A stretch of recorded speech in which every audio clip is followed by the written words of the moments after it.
When we got married, Gubejo said I couldn't even compare to a single strand of his beloved's hair, but the next moment he got a nosebleed looking at my face. He frantically pulled out a handkerchief to wipe his face, and shouted at me in a fluster, "Don't overthink it. I only got like this because you are so ugly." I looked at him thoughtfully, but that is my handkerchief you are holding. Gubejo's expression froze. I must have grabbed the wrong one. He tried to pull something else from his chest, but in his panic, he yanked out one of my undergarments, my sachet, and even one of my socks. Ha ha ha ha ha, I am dying. Whatever happened to can't even compare to a single strand of his beloved's hair. This dude's saying no with his mouth, but his body's so honest, he is stuffing even her socks in his robe. This ain't some cold and aloof young lord. This is pure Sundeer, whose mouth says no, but body says yes.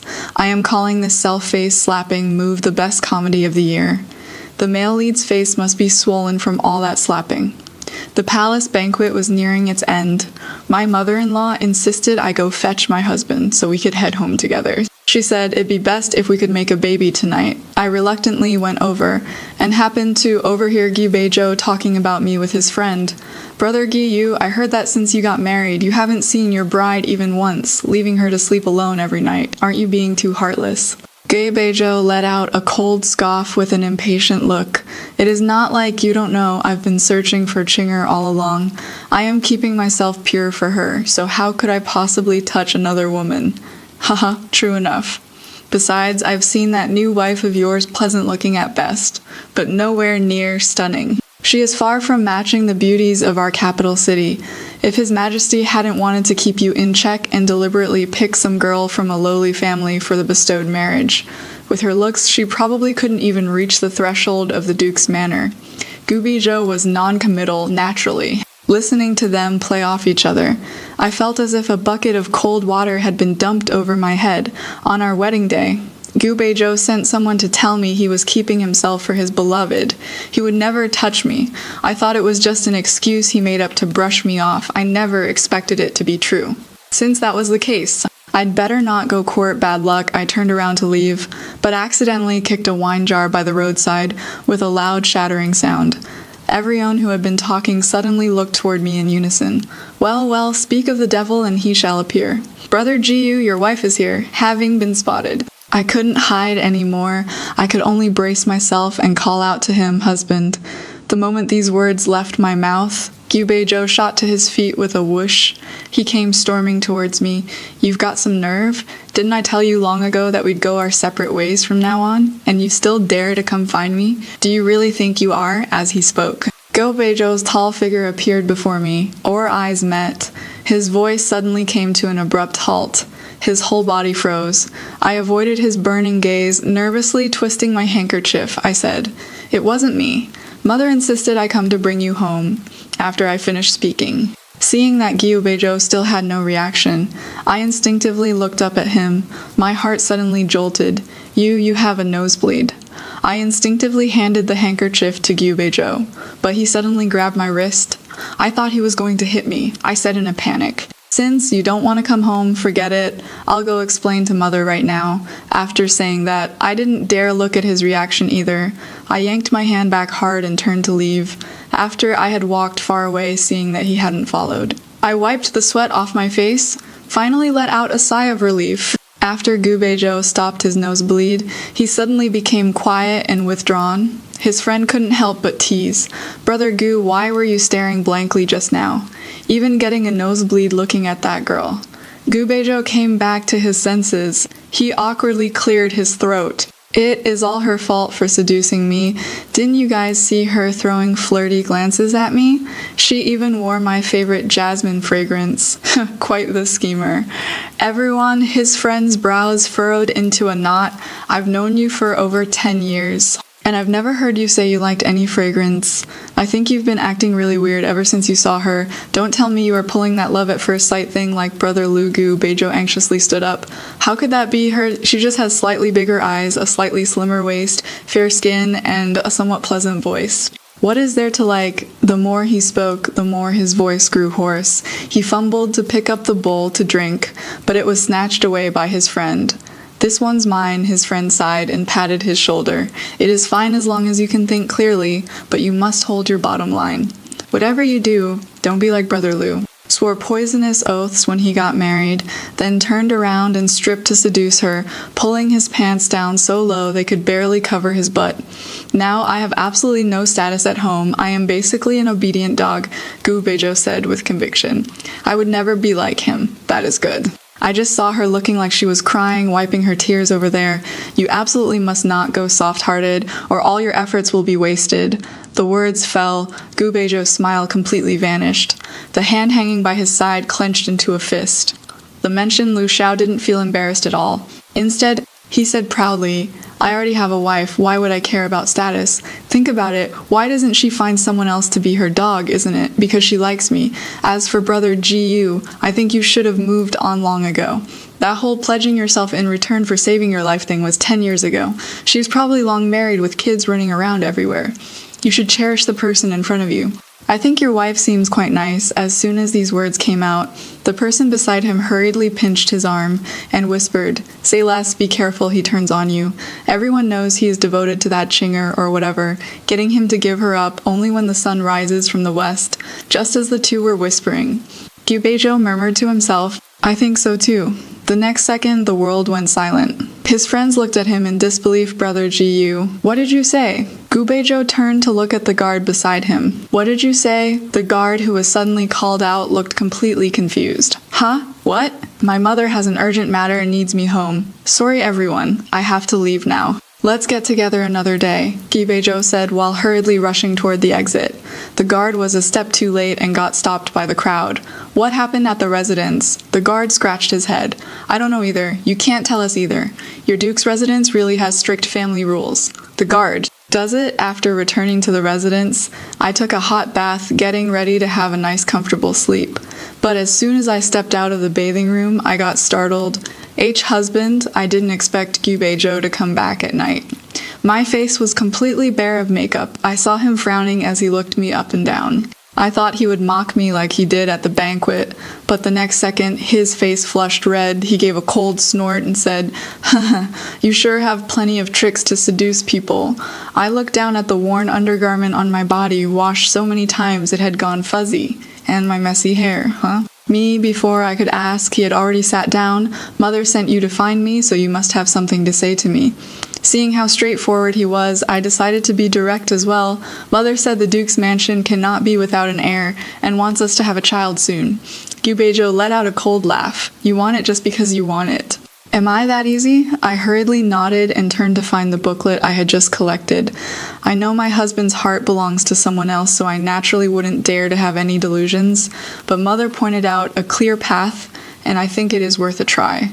I hurriedly turned around, wanting to show the booklet to Gu Beijo. But I was startled by the scene before me. I saw that Gu Beijo had somehow taken off his clothes without me noticing, revealing a body of firm and powerful muscles.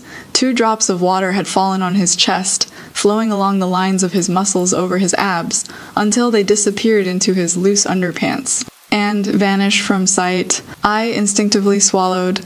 I watched helplessly as Gu Beijo snatched the booklet from my hands. You came well prepared, but don't you know men are naturally gifted at this sort of thing. Never mind, take a look and pick which position you like, so you won't get hurt when the time comes. Gu Beijo's face grew redder the more he spoke, but after flipping open the booklet, his expression instantly turned black as ink. He flung the booklet down in front of me. His voice was so cold it could freeze into icicles. Who are these men? I introduced them to him. These are talented young men from the Guyi family's branch families, all carefully selected by Mother after we returned from the palace banquet just now. This way the Duke's manor can have an heir, and it won't interfere with you preserving yourself from Miss Chingar. Gu Beijo gripped the booklet tightly, flipping through it rapidly. You just agreed to this so casually. I quickly shook my head, not casually at all. Mother has already made a deal with me. I'll get 10,000 taels of gold for bearing a child, and if it is a boy, the amount doubles. The more I spoke, the more excited I became. Joy inevitably showed on my face. Once I have the money, my younger sister will never have to go hungry or cold again. My younger brother won't have to suffer in the military camp either. Gu Beijo also seemed quite satisfied with this idea. He paced back and forth in the room with his hands on his hips, nodded repeatedly. Good. good, husband. You also think this idea is great, right? Then hurry and pick one, however. The next second, Gubejo actually tore the booklet to shreds. He suddenly pressed me against the wall, one hand propped beside my neck, his eyes bloodshot as he looked at me. Linju, have you forgotten? I am a normal man. If I want children, I'll make them myself. Seeing that I was stunned speechless, Gubejo softened his tone slightly and said, "Do you understand?" I thought for a while, nodded heavily. With that, Gubejo also breathed a sigh of relief. He glanced meaningfully toward the bed. "If you understand, then why aren't you hurrying up?" I walked over very reluctantly. "Husband, rest assured. Since you have such deep feelings for Miss Chinger, I will certainly keep to my place." After saying that, I wrapped myself tightly with a cloak and went to the side room with the blanket, leaving only Gubejo standing in place with a cracked expression on his face. They say it is hard to go from luxury to frugality. That night in the damp and humid side room, I barely slept at all. But as luck would have it, I had to attend a family banquet hosted by the Prime Minister's manor the next day. I could only slather thick powder on my face. Yet, I still couldn't hide my dark circles. When I was about to leave, I happened to pass by Gubejo. Out of nowhere, I heard him say, "Why are you all dolled up? Afraid others won't know you are a stunning beauty." I nervously smoothed my hair, really wanted to ask if he was talking about me. But I was afraid I was being presumptuous, so I could only give a dry greeting. "Is my husband going to the Prime Minister's manor with me for the family banquet?" He couldn't even be bothered to look at me, though I looked that free. Hearing this, I nodded to show I understood, then turned to leave. Little did I know.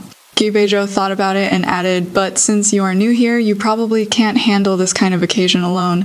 If you really need me to go with you, it is not impossible. But just this once, after all, I am very busy. I can't take leave from the government office every time just to accompany you to banquets." Speaking of which, Gubejo cleared his throat, his face full of embarrassment as he turned his head. "By the way, about last night, I am not blaming you, but what is the deal with leaving me behind? Don't you know making a baby takes two people working together?" But when he turned around, there was no one behind him anymore. Prime Minister's manor, I stood by the lake. Soaking wet snickers rose and fell all around me, as expected from someone of humble origins, only knowing these lowly tricks. In broad daylight, putting on this brothel act, who is it for? If she didn't have these tricks, how could she have seduced Brother Bejo into her room? Pah! Shameless asterisk asterisk number asterisk asterisk. Thinking about how the 10,000 taels of gold had vanished, and now being humiliated by Gubejo's romantic debts. I was fuming with rage. You keep saying humble origins. But are your noble family's ways any more dignified? Miss Su, shouldn't you explain why you tripped me just now? Su Jinhua rolled her eyes at me. Stop making baseless accusations. If you can't walk steadily, who is to blame? I tripped you. Do you have any proof? Did you see it? She questioned without any fear.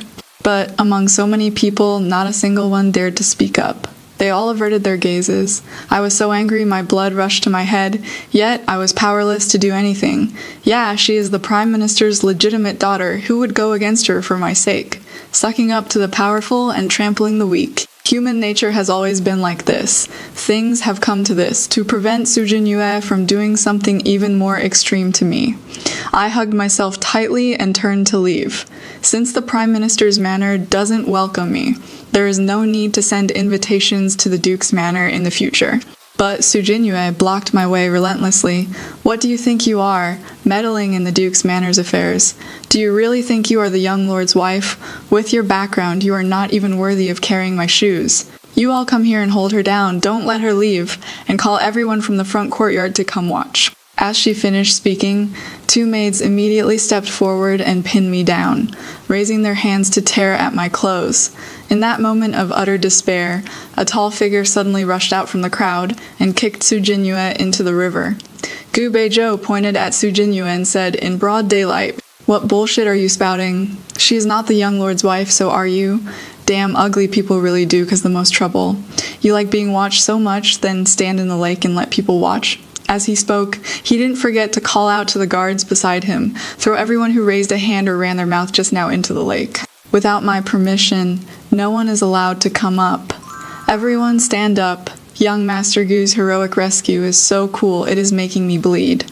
Without any hesitation, he went straight for physical exorcism, dumping the green tea bitch and her whole crew into the lake to soak. This is how a real man should operate, okay? All those noble family rules are nothing but trash in front of my Brogu's wife-protecting maniac attribute. I'll down this bowl of overwhelming dog food first as a toast. As his words fell, startled screams immediately erupted all around. Right after, Gu Beijo wrapped me in his cloak and lifted me up in his arms, then strode outside, cursing the whole way, "Are you a pushover? Anyone can just step all over you. Those maids around you are useless too. I'll assign some of my shadow guards to you later. If anyone bullies you again, beat them half to death for me." Understand looking at him, so angry that veins were bulging at his temples. A strange feeling suddenly welled up in my heart. "Husband, did you come looking for me on purpose?" Gu Beijo seemed to realize something and immediately composed his expression. "How could that be? I just happened to be passing by." I raised my eyes, looking at Gu Beijo's tense profile, lost in thought. After returning to the manor, I took a hot bath. When I came out, there was intense arguing coming from outside the courtyard. It seemed like the Prime Minister was saying Su Jinyue had passed out from soaking in the lake.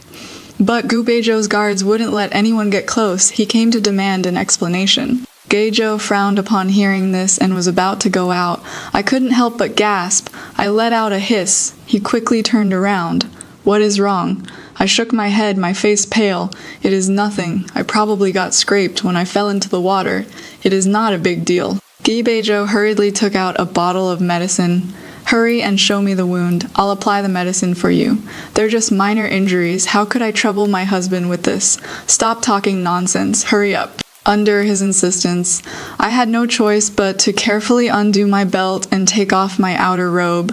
I turned my bare back toward him, but the person who was just clamoring so urgently suddenly went silent.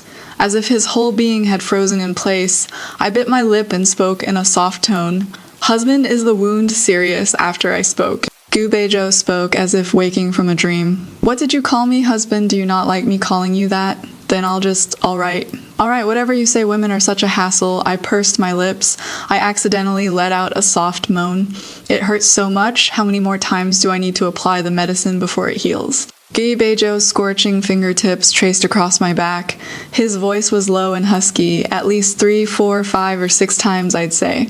After all this commotion, I heard that when Su Jinyue was pulled out of the water, she was almost gone. The Prime Minister was furious, cursing Gu Beijo to anyone he saw.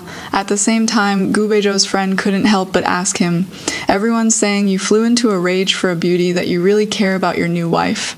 Is it true or not?" Thinking of his bold words from before, Gu Beijo shook his head with a tense face.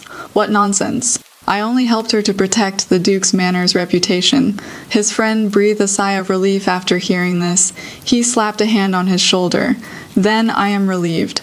His Majesty said he wants to pick 2 people to investigate a case in Chuzhou, and I recommended you." Gu Beijo suddenly raised his head, dumbfounded.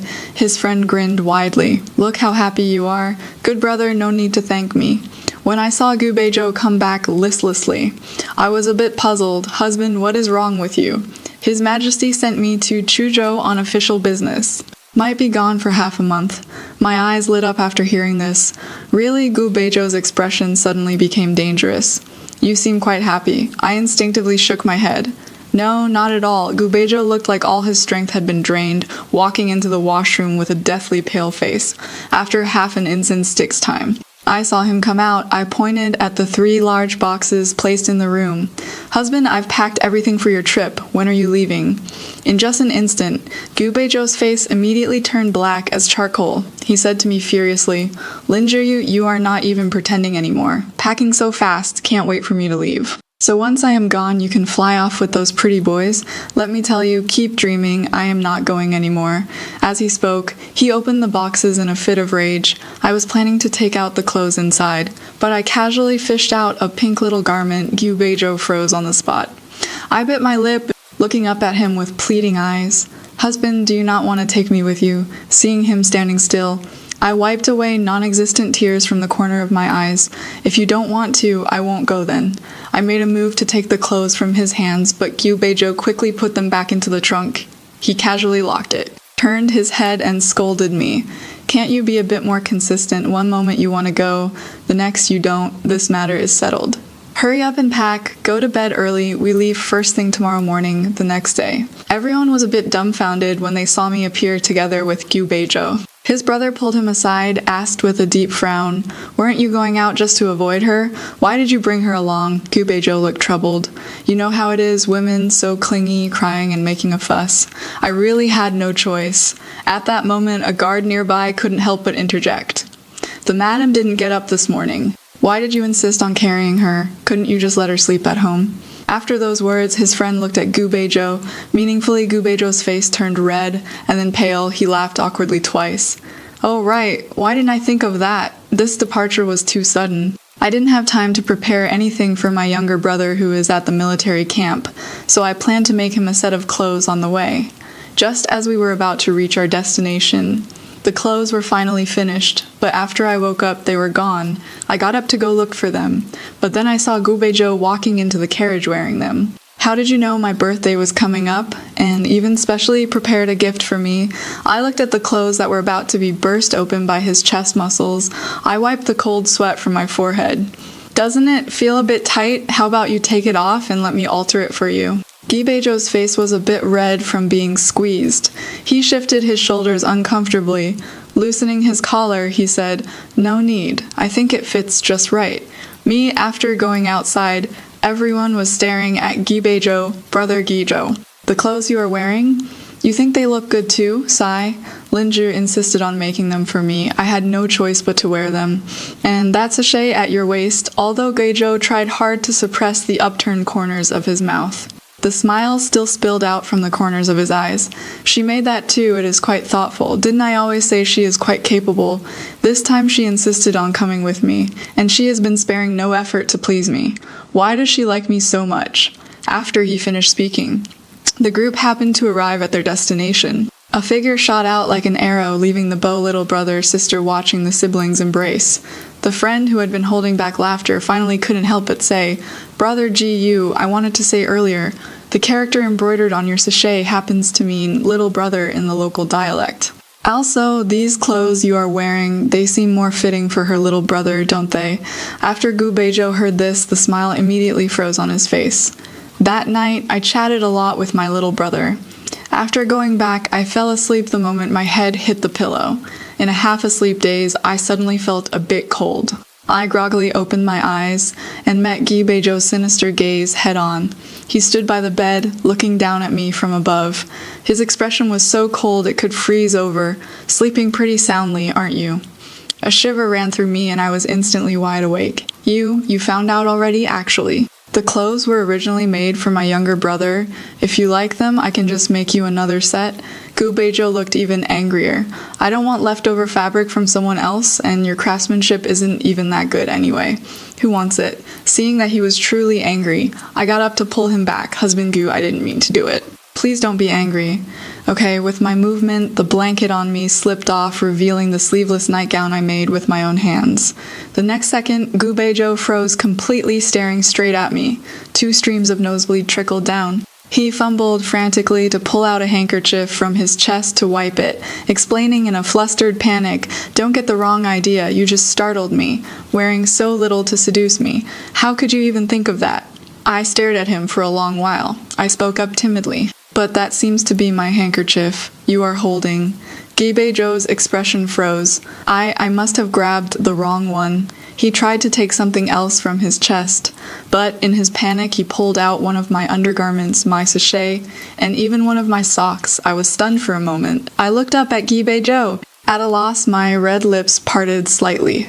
"Husband Gyu, do you like me?" Watching Gyubejo hide in the washroom for half an hour now, I yawned and called out to him, "Husband, the medicine on my back needs to be changed. Can you help?" After I finished speaking, Gyubejo tiptoed out. When he saw me about to take off my top, he suddenly pressed down on my hands, his voice low and hoarse. "I lied to you, the wound actually healed a long time ago." I feigned surprise. "Oh, then I just like you, yes, I like you." Happy now. After saying that, he suddenly hugged me from behind, his large palm slowly slipped under my clothes, toward my waist. Gigi, can we be a real couple? I held down his hand that was trying to cause trouble. But what about Miss Chinger? Besides, you said I am as bland as plain water, and my background is ordinary. I am not worthy of you at all. I was talking nonsense. He lowered his head, planting dense kisses on the side of my neck. Panting heavily, he said, I've never seen a girl prettier than you. As for Chinger, I think Lu Xiao was right. It has been 10 years already, who knows where she is. I should cherish the person in front of me, don't you think? My ear was bitten by him until it tingled. I couldn't help but let out a soft moan, be gentler.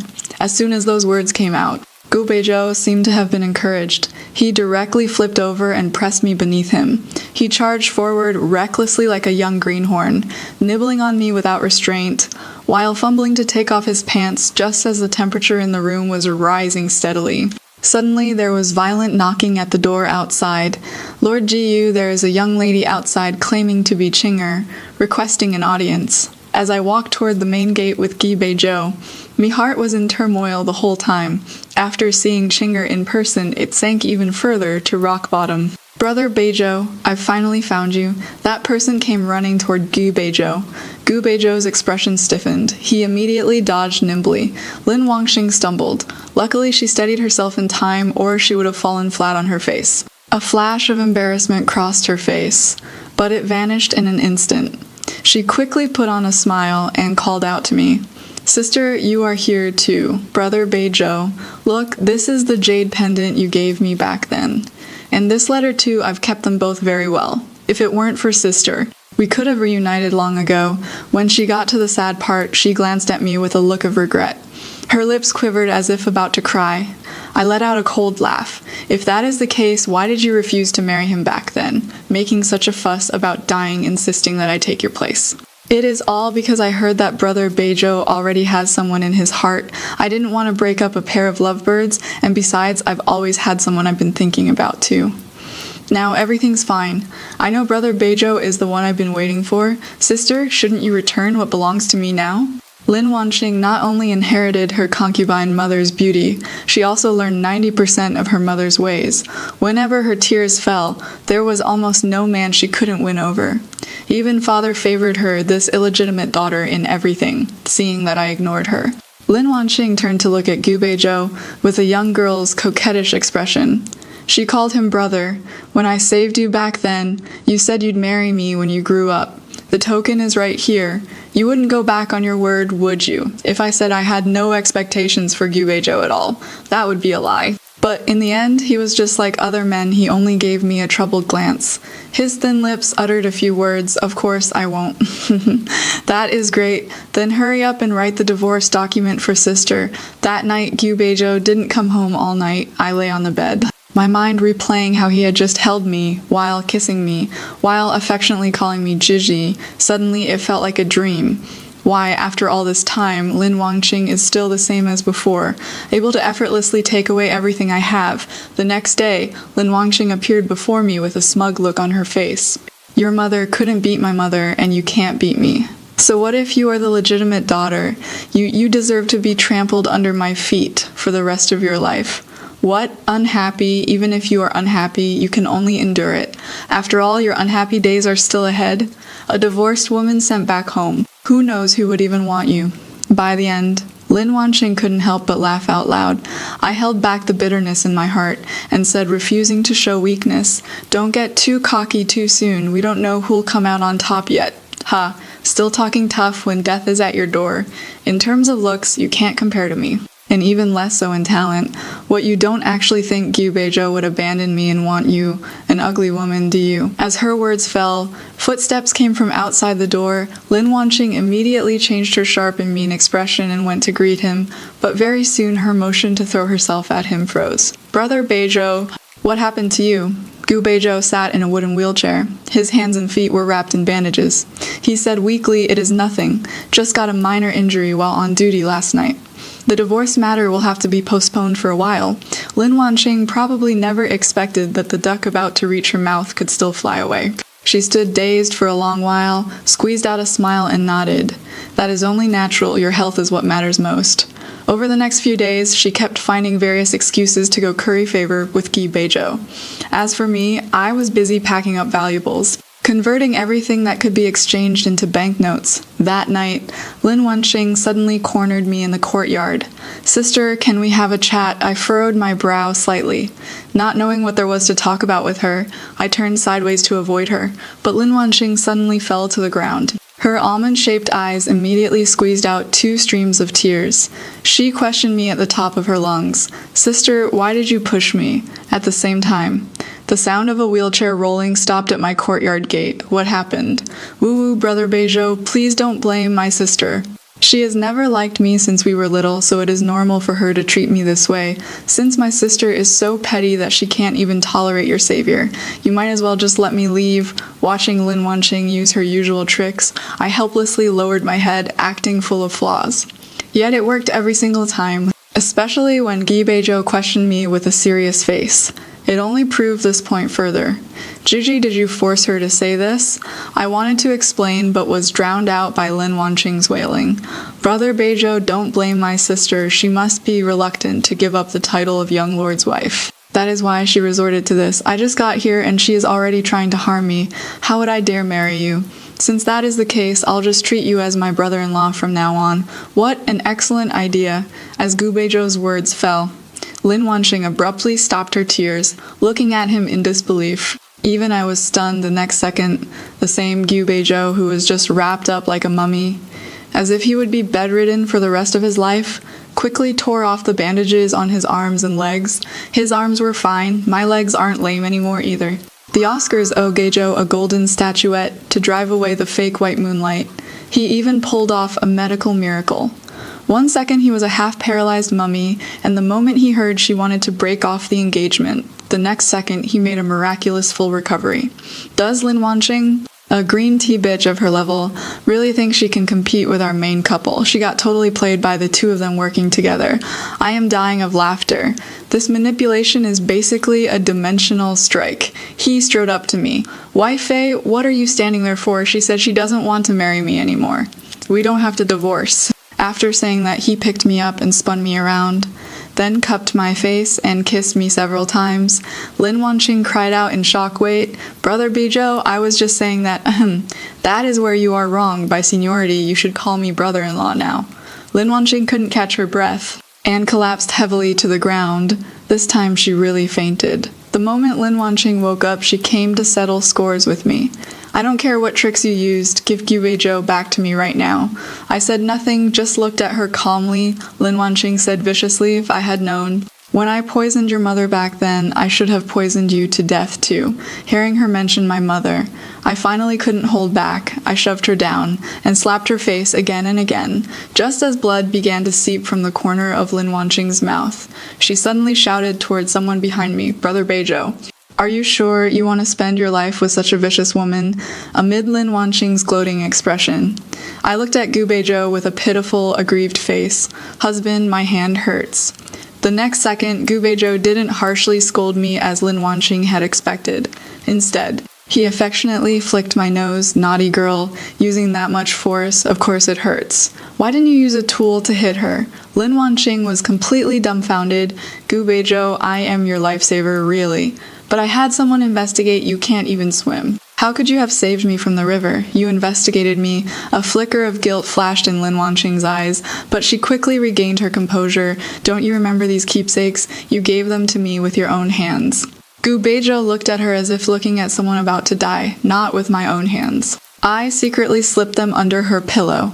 But thanks to you, otherwise I wouldn't have found out so quickly that Gigi is the one I've been looking for. Back then, after returning to the Line family from the countryside estate, I was locked in the woodshed for half a month by my father on the grounds of bullying my half-sister, in the bitter cold and heavy snow. I had a high fever that wouldn't break. After waking up, I had forgotten many things that happened recently. Lin Wenqing was upset that I hadn't been confined long enough. She asked father for my status as a legitimate daughter, and also my name. So that is how it was. Back then, I was called Chingar. Gu Beijo pointed at the terrified Lin Wenqing and asked me, "Gigi, how do you want to deal with her?" My memories returned to the past. When we were little, she loved locking me in the woodshed. It was dark and cold in there. "Then let's throw her in the water dungeon." "Husband, do you think I am cruel?"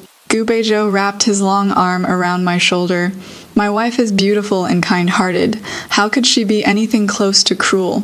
On the 7th day of Lin Wangqing being locked in the water dungeon, my father finally couldn't hold back and came to find me. He told me to hand over Lin Wangqing or he'd beat this unfilial daughter to death. Of course, I gladly returned Lin Wangqing to him, but he was scared out of his wits. He cried until he nearly fainted. I thought it was ridiculous. When my mother died, you didn't even blink. She just lost 2 legs. What is there to cry about? What a useless piece of trash. I heard he was so upset that he had a stroke that very day. But what does that have to do with me? After returning to the capital, I learned to do business, thinking that if Gubejo got tired of me one day, I wouldn't end up on the streets. The only thing that bothered me was he always followed behind me like a tail. That day, Gubejo's good buddy invited him to drink. He refused without even thinking no. Gigi is super clingy to me. She can't be away from me for even a moment. I looked down at the person whose fingers were twisted around my hand like a pretzel, completely speechless. Who is clinging to whom exactly? He couldn't pick up my signals at all. Instead, he got even worse, taking my hand and placing it on his lower abdomen. Gigi, I've been working out properly lately. Feel my abs, it is not 6-pack anymore, but 8-pack now. Isn't it hard? I glanced at the servants in the residence. Quickly withdrew my hand, number, asterisk. What are you doing?